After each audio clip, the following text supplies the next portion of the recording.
Hey guys, what's going on? Gonna give you a little POV vlog for the day, mainly because I kind of don't feel like carrying the camcorder with me. Nice and breezy down here. It's a little messy down here again. Freaking cat found a piece of cardboard from the coffee table I thought I picked up, and she fucking shredded her pretty good. I don't know where the cat is right now. I don't friggin' know. But I do know that I want to throw my laundry in the dryer and then get that going. Get that definitely going, because as it stands, I'm out of shit to wear again. I just need to one day just sit there and just fucking pound through the laundry. Just drive right through it all, you know? Yeah, there's a lot of discussions at work last night about what we're gonna do and stuff. Like, there's a lot of questions that still need to be answered, but the city actually just released a formal complaint to the CRTC in regards to the sale of the company. Now, what this claim states is that by letting Bell buy us, they officially... I gotta bring all this fucking laundry up still. Motor oil! Perfect! I need that for my mower. But, no, they're gonna basically bring it to the CRTC and have them explain to them that, you know, Bell's gonna have a monopoly in the north. Literally. And I've mentioned it in the past that cities like, for instance, my city right now, North Bay, we don't really have much of a monopoly, because if we're not happy with the way... Where the hell is it? Right there. If we're not happy with the way our telephone company works, if it's Bell or fucking whoever else, like the company I work for, whatever it is, there's options. Like, you don't have to be with Bell. You can go with us. You can go with Cogeco. You can go with fucking Vianet. You can go... So there's options. And yes, some of the companies do resell Bell. That's a given. It does happen. But there are companies like Cogeco and Vianet and us who can offer you your own phone line. Well, we could. Not anymore, because if Bell buys us, that won't be happening. But you get my picture, where places way up in the north, where there's only us and Bell for an option, well, now it's only going to be Bell and Bell. No mail. And they can turn around and charge whatever the fuck they want. And you have the choice of either A, paying, or B, not having phone service or internet. I was going to tap my shoe all tied up at work. Fuck it. Yeah, so that's the big dilemma right there, is the fact that, so for people up north, they're going to end up, like, if Bell wanted to, and it costs a lot of money to run that shit up in north. I know we lose money on our northern communities, but Bell's going to have to offer the service without jacking the price. Anyway, let's get off to work. We're going to have to wait and see what happens with all the grievances and shit that are going in about work. But our biggest concern is okay, August 1st is apparently the takeover date that Bell's taking us over.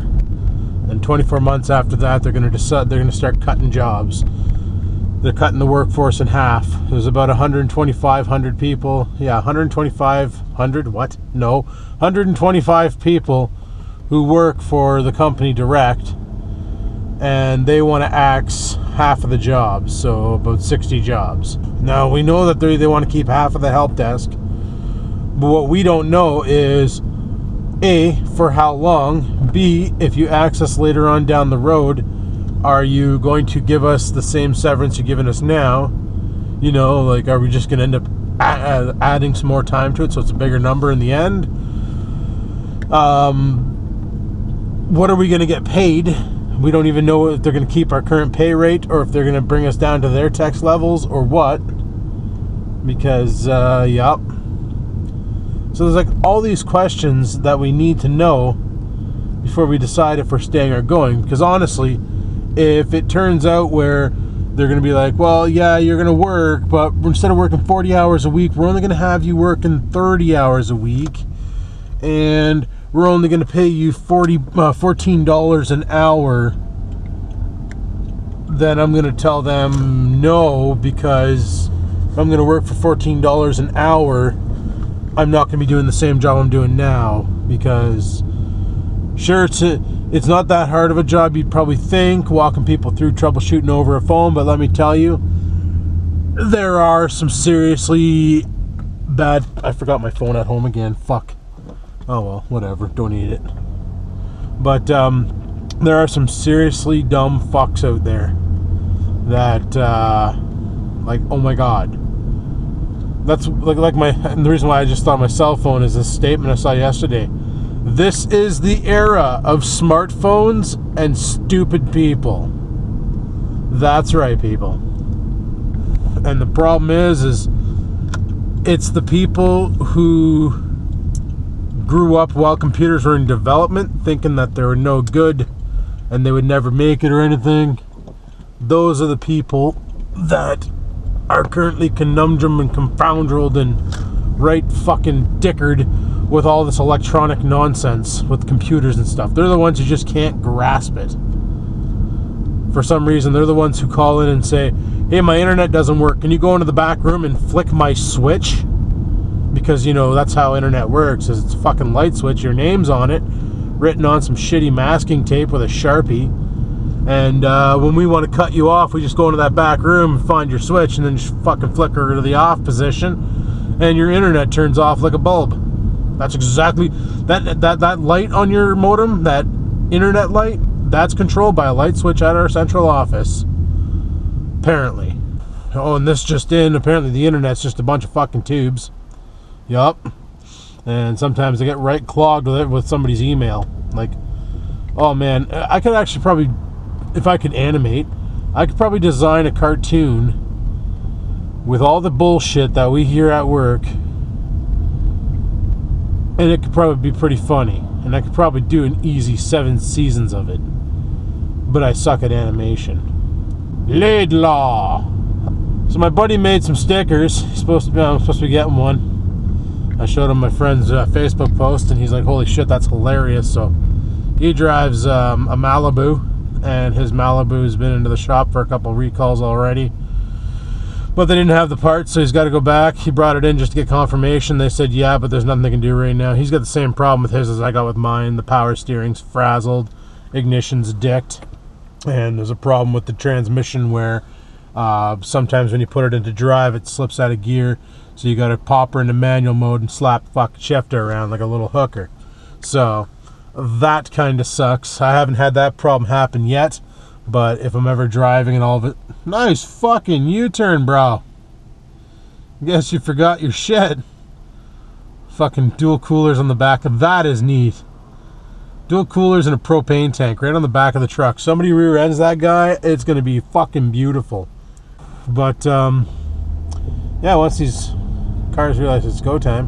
What the fuck was I talking about? Oh yeah, my buddy's Malibu. So I showed him these stickers my buddy had on his Facebook, and it was hashtag Team Recall. Like, fucking amazing. I want that on this car for sure, because I am part of Team Recall. And I want that on there before I bring the car in to get recalls, because I'm pretty sure that would make the mechanics fucking laugh. And it's funny, right? You'd think, oh, that would make them laugh. If anything, you're going to piss them right off, and then they're going to fucking wreck your car and shit. Well, think of it my way, people. I work on computers all day long. I fix internet all day long. Do you honestly think I'm that loyal to my brand? And a lot of the mechanics I know, like my buddy, he's a mechanic over at the Chevy place here, and he will backtalk Chevy products like a motherfucker because he's sick and tired of fixing them. But this is like, that's the thing is with vehicles, with cars, you can't ask a mechanic, well, what do you think of the Dodge blah? What do you think of the Ford blah? What do you think of the Chevy blah? Because if they have an opinion, it's going to be a negative one because they've worked on so many of them, and they're going to tell you right away, they're fucking junk. All I ever do is work on them. They're fucking junk. Well, problem with being a mechanic is the only time you ever get to work on a car is when it's junk, when it's broken, when there's something wrong with it. You know, you're not about to start working on a perfectly good car that doesn't have any problems. So you can't ask a mechanic what they think of a car Because if it's oh, for fuck's sakes, eh? Dickard. Anyway, because if it's a car that they commonly work on, then they're going to tell you it's junk. Or if it's a car that they had one time they had to fix that car, and it was a hour and a half to do because shit's just really located weird. They're going to have it bad. They're going to tell you the car's junk. Meanwhile, the car could be like the #1 car in North America, you know? But, yeah, that's the reason why you can't really go with a mechanic's opinion. You can get his opinion if you want. I'm not saying it's bad, but try and, you know, dither through the anger and hatred of the last time the mechanic worked on the car with the fact that, you know, what the car can do and if it's a good vehicle or not. Like my buddy, he's funny because like he'll just sit there and talk about oh, have you had this happen to your car yet? Fuck, I fixed that on like 3 cars already and things. And I'm like, no, not yet. Said I just got to get that fucking power steering motor in. Hurry up, get on GM's ass. Fuck. Sick and tired of driving the jalopy bus. Mind you, today the struts aren't that bad. They're not fucking cranking. There's no grinding, and I keep calling it the struts, but I'm pretty sure it's the power steering motor because you can feel it in the steering wheel, and I shouldn't be able to feel it in the steering wheel. And the second half of the letter from GM says that if the motor's on its way out, you're going to know because you'll feel it engage and disengage constantly while you're turning the wheel, and I can totally feel that.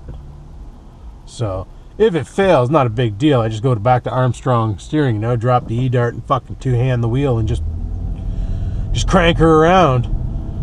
You know, pretend it's like a fucking vault safe door and I'm trying to get in because they got good fried chicken in there or some nonsense. I don't know. I don't fucking know. Jesus. Buddy, clearly you have the right of way. You did not have to jog across the street, but okay. You know what's funny? I just filled up my Russian 91%. I left late because I wanted to grab a cap for the bottle to bring the butterscotch with me to work. I capped it. I sat it on my desk next to my cell phone. I left it there, and I'm on my way to work. Right on. Kind of like this combo. This Russian and the Hannah. It does pretty good. Fuck, you need a charge. So, yeah. By the time you guys watch this one here, I think this is, I'm actually on vacation right now. I think this is actually on the Wednesday or Thursday. So, I've already finished my 8 days straight. And I got 2 days off, and then I got to work another 7, and then I got, fucking 4 days off. So ain't that sexy tits. That's what's funny is I work another 7, then I have 4 days off, then I work 3, and then I have like fucking 14 days off. Like, whatever, you know.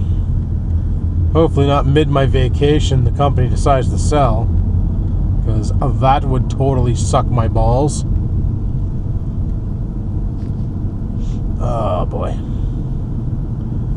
Guess we'll have to wait and see what the fuck happens with the company, cause I don't know what I'm gonna do, if I'm gonna stay or fuck off. I know a lot of guys are leaning towards fuck off. Like a lot of guys are leaning towards getting out and getting into another career. If only it was that easy. Only it was that easy to say, fuck it, I'm gonna get into another career. I think this guy wants to race. Fucking jalopy.